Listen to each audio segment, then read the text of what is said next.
Dans la Casa dei Bambini, Maria Montessori a assisté à deux phénomènes extraordinaires. L'émergence de l'autodiscipline, dont je vous ai parlé dans ma dernière vidéo, et l'explosion de l'écriture. Sans avoir jamais eu à recopier des lettres sur du papier, un jour les enfants se sont mis à écrire de petits mots, partout, sur les tables, les murs, les portes. Ils étaient remplis d'enthousiasme en découvrant leurs nouvelles capacités. La seule chose que Maria Montessori leur avait montré en leçon individuelle, c'est le son des lettres de l'alphabet et l'assemblage de ces sons pour former des mots. C'est tout. Le reste de l'apprentissage s'était fait de manière autonome. Les enfants composaient des mots avec des lettres sculptées dans le bois et ils avaient développé leur motricité fine grâce à des activités manuelles diverses. Les enfants de grande section de l'orphelinat sont en retard sur le programme. Ils ne connaissent que 5 lettres de l'alphabet et une vingtaine de mots. Il faut donc qu'on se concentre sur ce problème. En première année primaire, ils auront 4 heures de français par semaine et plus tard les cours de sciences seront en français. Le programme est chargé, les enseignants avancent vite sans avoir le temps de s'occuper des élèves en difficulté. Il y a donc urgence.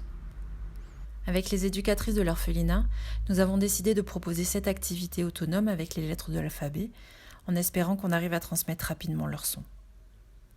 Nous avons 2 jeux qui consistent à remettre en ordre l'alphabet à l'aide d'une frise alphabétique, l'un en écriture cursive, l'autre en écriture script. 2 jeux qui consistent à composer des mots à l'aide d'un imagier de 28 mots, en écriture script, l'un minuscule et l'autre en majuscule.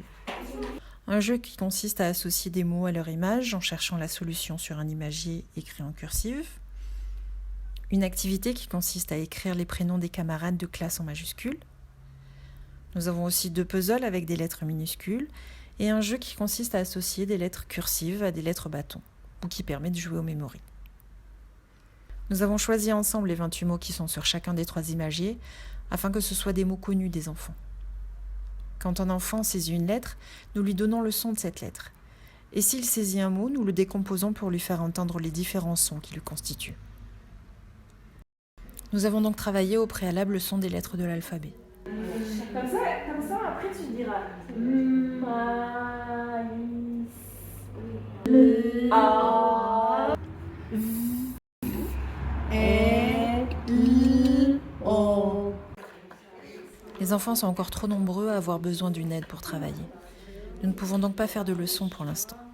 Mais grâce à cette initiation à la langue française, ils apprendront rapidement à lire et écrire car ils auront compris 2 choses essentielles. Premièrement, une lettre correspond à un son. Deuxièmement, un mot est constitué de plusieurs sons.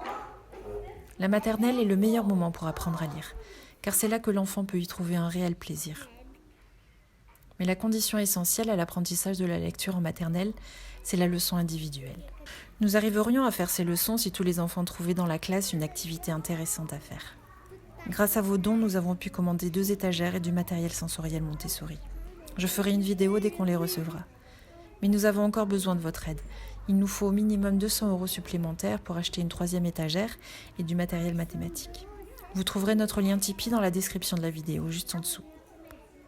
Et suivez-moi sur ma chaîne YouTube Assia Marie Doujda pour voir que grâce à vos dons, les enfants de l'orphelinat apprendront à lire avec la méthode Montessori qui est d'une efficacité incroyable. À bientôt!